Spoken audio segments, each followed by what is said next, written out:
नमस्कार अंगणवाडी सेविका आणि आशा सेविकांनो, तर आज आपण सहाय्यक BLOच्या कामाबाबत अत्यंत महत्त्वाचा व्हिडिओ बघणार आहोत। तर हा व्हिडिओ नीट संपूर्ण व्यवस्थित बघा। खूप गंभीर परिस्थिती झालेली आहे, आपल्यावरती कडक कारवाई केली जाईल, आपल्याला धमक्या दिल्या जात आहेत, कामावरून कमी केलं जाईल, तर काही महिलांना तर नोटीस देऊन आम्ही तुम्हाला कामावरून कमी करू अशा प्रकारच्या धमक्या दिल्या जात आहेत। तर अंगणवाडी सेविका आणि आशा सेविकांनो, आपल्याला नेमकं काय करायचं आहे हे आपण या व्हिडिओमध्ये पाहणार आहोत। तर त्याआधी जर तुम्ही आमच्या YouTube चॅनलवरती नवीन असाल तर चॅनलला सबस्क्राईब करा, जेणेकरून असेच महत्त्वाचे व्हिडिओ आपल्याला बघायला मिळत असतात। बघा, संपूर्ण महाराष्ट्रामध्ये गेल्या 15 दिवसापासून SIRचे काम मोठ्या प्रमाणामध्ये सुरू आहे, म्हणजे निवडणुकीचं मतदान यादीचं काम मोठ्या प्रमाणामध्ये सुरू आहे। शासनानं हे काम जिल्हा पातळीवर बघा जिल्हाधिकारी म्हणजे कलेक्टर यांच्यावरती सोपवलेलं आहे। या कामासाठी त्यांना ठराविक वेळ दिलेला आहे, दिलेल्या वेळेमध्येच जिल्हाधिकारी यांना हे काम पूर्ण करायचं आहे, म्हणून या कामासाठी आपल्याला ओढलं जातं। बघा कामामध्ये या कामामध्ये आपल्याला ओढलं जात आहे। मुळात हे काम अंगणवाडी सेविका आणि आशा सेविका यांचं कामच नाही, तुमच्यासाठी हे काम खातेबाह्य काम आहे। जे काम आपल्या खात्याचं आहे ते तर काम आपण करतोच आणि आपण ते आपल्याला करावं लागतंच आणि ते आपण करतोच, पण ज्या वेळेस शासनाचं नवीन काम येतं ते त्यावेळेस सर्वात अगोदर गावामध्ये अंगणवाडी सेविका असतील किंवा आशा सेविका असतील त्यांना सांगितलं जातं। बघा, महाराष्ट्रातील प्रत्येक जिल्ह्यातील जिल्हाधिकारी यांनी तहसीलदार यांची बैठक घेऊन बैठकीमध्ये त्यांना सूचना दिल्या आहेत की निवडणुकीचं काम बघा जे निवडणुकीचं काम आहे आपल्याला वेळेमध्ये पूर्ण करायचं आहे। यासाठी तुम्ही शासनाचे सर्व कर्मचारी कामाला लावा। यामध्ये अंगणवाडी सेविका आणि आशा सेविका यांना हे सुद्धा बघा सहाय्यक BLOचं काम सांगितलं गेलं आहे। जे काम करणार नाही त्यांच्यावरती कारवाई करा असं कलेक्टरनं तहसीलदार यांना सांगितलं आहे। त्यामुळे हे शासनाचे कर्मचारी आपल्याला धमक्या देत आहेत, कामावरून काढून टाकलं जाईल असं सांगत आहेत किंवा तुमच्यावरती कारवाई केली जाईल असे देखील तुम्हाला सांगितलं जात आहे। याला बघा बऱ्याच महिला घाबरलेल्या आहेत, तर काही महिलांना आम्ही तुम्हाला नोटीस देऊ आणि कामावरून काढून टाकू अशा प्रकारच्या धमक्या दिल्या जात आहेत। बघा, अंगणवाडी सेविका आणि आशा सेविकांनो, मुळात हे काम आपलं नाहीच, आपल्यासाठी हे काम खातेबाह्य काम आहे। शासनाने स्पष्ट सांगितलं आहे की अंगणवाडी सेविका आणि आशा सेविका यांना खातेबाह्य काम सांगू नका, अशा प्रकारचे पत्र देखील आपल्याकडे आहे। तरीसुद्धा हे शासनाचे कर्मचारी जिल्हा पातळीवरील कर्मचारी आपल्याला काम सांगतातच। अशा प्रकारचे खातेबाह्य काम आपल्याला सांगितलं नाही पाहिजे त्यांनी, पण तसं होत नाही। कोणतंही शासकीय काम आलं की लगेच आशा सेविका असतील किंवा अंगणवाडी सेविका असतील त्यांना हे काम सांगितलं जातं। बघा, अशा प्रकारचे खातेबाह्य काम सांगू नये यासाठी संघटनेने केंद्र सरकार व राज्य सरकार यांचे आदेश सतत लढा देऊन काढून देखील घेतलेले आहेत। अंगणवाडी सेविका आणि आशा सेविका यांना सहाय्यक BLOचं काम सांगू नये यासाठी संघटनेने जिल्हाधिकारी, तहसीलदार, मुख्य कार्यकारी अधिकारी, जिल्हा कार्यक्रम अधिकारी, जिल्हा आरोग्य अधिकारी, तालुका आरोग्य अधिकारी, बाल विकास प्रकल्प अधिकारी या सर्वांना पत्र देखील दिलेलं आहे। त्या पत्रासोबत शासनाचं पत्र जोडलेलं आहे। त्या पत्रामध्ये स्पष्ट लिहिलं आहे की अंगणवाडी सेविका असतील किंवा आशा सेविका असतील त्यांना निवडणुकीचं कोणतंही काम सांगण्यात येऊ नये। बघा, हे पत्र आहे, या ठिकाणी आपण पत्र दिलेलं आहे। बघा, हे आशा सेविका व गटप्रवर्तक कर्मचारी कृती समितीनं या ठिकाणी पत्र दिलेलं आहे। बघा, या ठिकाणी बघा, प्रतिमा मंत्री सार्वजनिक आरोग्य विभाग, आरोग्य भवन, 3रा माळा, मुंबई यांना देखील हे पत्र दिलं आहे। यानंतर सचिव, मुख्य निवडणूक अधिकारी यांना पण हे पत्र पाठवलं आहे। बघा, या पत्रामध्ये विषय आहे अति आवश्यक कामाकरिता नियुक्त झालेल्या आशा स्वयंसेविकांची मतदार केंद्रस्तरीय अधिकारी म्हणून केलेली नियुक्ती रद्द करणे बाबत या ठिकाणी विषय आहे। बघा, मतदार केंद्रस्तरीय अधिकारी म्हणून केलेली नियुक्ती रद्द न झाल्यास SIRच्या कामावर बहिष्कार।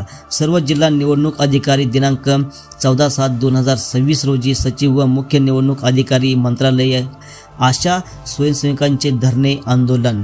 बघा, संदर्भ या ठिकाणी दिलेला आहे आणि या पत्रामध्ये बघा सांगितलं आहे की जे आशा सेविकांचं जे काम आहे त्यांचं जे काम आहे त्यांचंच काम त्यांना सांगा, पण खातेबाह्य काम कुणालाही सांगू नका. आशांची नेमणूक ही कामावर आधारित मोबदला या तत्वानुसार त्यांची निवड झालेली आहे.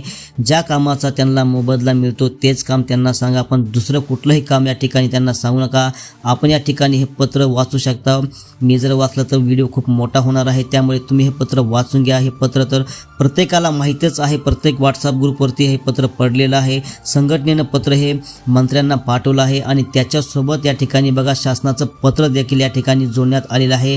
आयुक्त कुटुंब कल्याण व संचालक राष्ट्रीय आरोग्य अभियान याचं पत्र बघा. डॉक्टर अनुप कुमार यादव आयुक्त आहेत हे, यांचं पत्र देखील यांच्या सहीचं पत्र या आपल्या संघटनेच्या पत्रासोबत जोडलेलं आहे. आणि या पत्रामध्ये स्पष्ट सांगितलं आहे बघा, राष्ट्रीय आरोग्य अभियान हे विशिष्ट कालावधीकरता राबवण्यात येत असून अभियानाची काही उद्दिष्ट निश्चित करण्यात आलेली आहेत.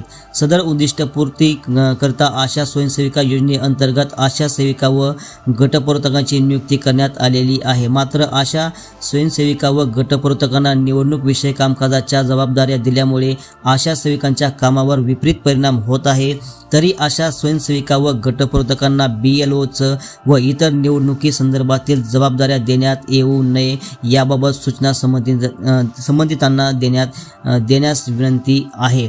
बघा, या पत्रामध्ये स्पष्ट लिहिलं आहे की आशा सेविका असतील, गटप्रवर्तक असतील, यांना कुठलंही निवडणुकीचं काम सांगू नका, असं डॉक्टर अनुप कुमार यादव हे आयुक्त आहेत यांनी हे पत्र बघा या ठिकाणी त्यांच्या सहीचं हे पत्र आहे. आपण हे पत्र सर्व बघा या ठिकाणी कलेक्टर असतील, तहसीलदार असतील, तर मुख्य कार्यकारी असेल, जिल्हा आरोग्य अधिकारी असतील, तालुका आरोग्य अधिकारी, ह्या सर्वांना हे पत्र आपण या ठिकाणी दिलेलं आहे.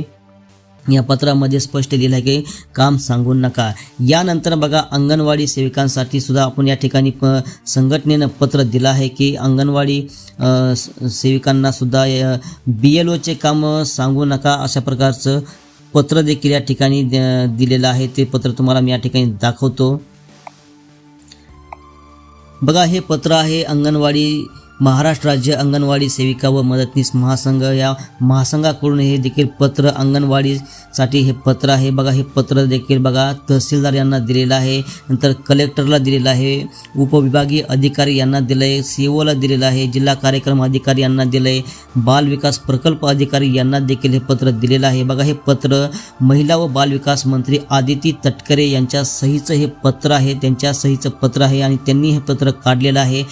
या पत्रामध्ये सुद्धा स्पष्ट लिहिलं आहे की अंगणवाडी सेविकांना कोणतंही निवडणुकीचे काम या ठिकाणी त्यांना सांगू नका, असं या पत्रामध्ये स्पष्ट लिहिण्यात आलेलं आहे. बघा, या ठिकाणी 2 नंबरच्या पेजवरचा मुद्दा आहे. त्या ठिकाणी यांनी स्पष्ट लिहिलं की अंगणवाडी कर्मचारी यांची मतदार केंद्रस्तरीय अधिकारी BLO म्हणून नेमणूक करण्याची सक्ती करण्यात येऊ नये अशा सूचना देण्यात आल्या आहेत. तेव्हा उपरोक्त संदर्भीय भारत सरकार आणि राज्य शासनाच्या तसेच मुख्य निवडणूक अधिकारी महाराष्ट्र राज्य यांनी दिलेल्या सूचना लक्षात घेऊन आपल्या जिल्हा अधीनस्थ अंगणवाडी कर्मचारी यांना निवडणूक कामकाज करण्यासाठी सक्ती करू नये व त्यांच्या विरुद्ध संबंधित कोणतेही गुन्हे दाखल करू नयेत. बघा, या ठिकाणी बघा स्पष्ट लिहिलं आहे की कोणतेही गुन्हे दाखल करण्यात येऊ नये किंवा त्यांना निवडणुकीचं कोणतंही काम सांगण्यात येऊ नये, असं महिला व बालविकास मंत्री आदिती तटकरे यांच्या सहीचं हे पत्र आहे. बघा, मंत्री सांगतात की अंगणवाडी सेविका असतील, आशा सेविका असतील, यांना निवडणुकीचं कोणतंही काम सांगू नका, पण हे जिल्हा पातळीवर कलेक्टर असतील, तहसीलदार असतील, हे मात्र तुम्हाला काम सांगत आहेत. आणि यामुळेच अंगणवाडी सेविका असतील, आशा सेविका असतील, यांना घाबरत आहेत की त्यांना नोटीस येतील किंवा त्यांना कामावरून काढून टाकलं जाईल, अशा प्रकारच्या धमक्या त्या ठिकाणी तुम्हाला देत आहेत. बघा, या ठिकाणी हे शासनाचे पत्र आहेत. जो कोणी तुम्हाला धमक्या देत असेल त्यांना हे शासनाचे पत्र दाखवा. त्या शासनापेक्षा बघा मंत्र्यापेक्षा हे जिल्हा अधिकारी असतील किंवा तुमचे जे तहसीलदार असतील हे काय मोठे नसतात. मंत्र्यांनी पत्र काढलेलं आहे, तुमच्या खात्याच्या मंत्र्यांनी पत्र काढले आणि पत्रामध्ये स्पष्ट लिहिलं आहे की तुम्हाला एक कामं सांगू नका. जे तुम्हाला धमक्या देतील, तुमच्यावर दबाव टाकत आहेत, तुम्हाला कामावरून कमी करून टाकत आहेत, त्यांना हे पत्र दाखवा. हे शासनाचं पत्र आहे. मंत्र्यांनी पत्र काढलेलं आहे की आम्हाला कामं सांगण्यात येऊ नयेत. आणि अंगणवाडी सेविका आणि आशा सेविकांनो, कोणत्याही अधिकाऱ्याला किंवा कलेक्टर असेल किंवा तहसीलदार असेल यांना कुणीही घाबरू नका. बघा, ही संघटना तुमच्या पाठीशी खंबीरपणे ठामपणे उभी आहे. आपण आपल्या भूमिकेवर ठाम राहायचं आहे. कुणीही सहाय्यक BLOचं काम करायचं नाही. जर काही महिला त्यांच्या भीतीला कंटाळून जर काम करत असतील तर बघा, या ठिकाणी आपल्यामध्ये नंतर एकी राहत नाही. मग ते कर्मचारी म्हणतात की बाकीच्या महिला करत आहेत, तुम्ही का करत नाहीत. यामुळे बघा, या ठिकाणी सर्व आपल्यावरती म्हणजे वेगळा परिणाम होऊ शकतो. त्यामुळे सर्वांनी एकजूट राहायचं आहे, एकत्र राहायचं आहे, एका विचारानं राहायचं आहे. कुणीही काम करू नका. बऱ्याच महिला त्या घाबरलेल्या आहेत, पण बघा, संघटना तुमच्या सोबत आहे. आपण शासनाच्या विरुद्ध जाऊन काम करत नाही, पण शासन सांगताय की तुम्हाला हे काम सांगू नका, पण हे जिल्हा पातळीवरील कर्मचारी तुम्हाला काम सांगत आहेत. त्यामुळे कुणीही घाबरू नका. बऱ्याच महिला घाबरलेल्या आहेत, भीत आहेत, तुम्हाला धमक्या येत आहेत, तुम्हाला तुमच्यावरती कारवाई केली जाईल असं देखील तुम्हाला सांगत आहेत. पण कोणीही या धमक्याला, कारवाईला कुणीही घाबरू नका. ही संघटना तुमच्या सोबत आहे, तुमच्या पाठीशी आहे. कुणाच्याही केसालाही धक्का लागणार नाही याची तुम्हाला या ठिकाणी संघटनेने तुम्हाला ठामपणे सांगितलेलं आहे की कुणाच्याही केसालाही धक्का लागणार नाही. त्यामुळे कुणीही घाबरू नका. आणि अशा धमक्या जर तुम्हाला कोण देत असेल तर त्यांना हे पत्र दाखवा आणि सांगा की आम्हाला शासनानं सांगितलं की सहाय्यक BLOचं काम करू नका म्हणून, आणि आम्ही हे काम करणार नाहीत. तर अंगणवाडी सेविका आणि आशा सेविकांनो, हा व्हिडिओ जास्तीत जास्त शेअर करा. आपल्याकडे असलेल्या WhatsApp ग्रुपवरती हा व्हिडिओ टाका, जेणेकरून याची माहिती सर्व अंगणवाडी सेविका आणि आशा सेविका यांना मिळणार आहे. आणि असेच अंगणवाडी विषयक आशांच्या जे महत्त्वाचे व्हिडिओ असतात, हे व्हिडिओ बघण्यासाठी चॅनलला सबस्क्राईब करा, जेणेकरून तुम्हाला महत्त्वाचे व्हिडिओ बघायला मिळतील. धन्यवाद.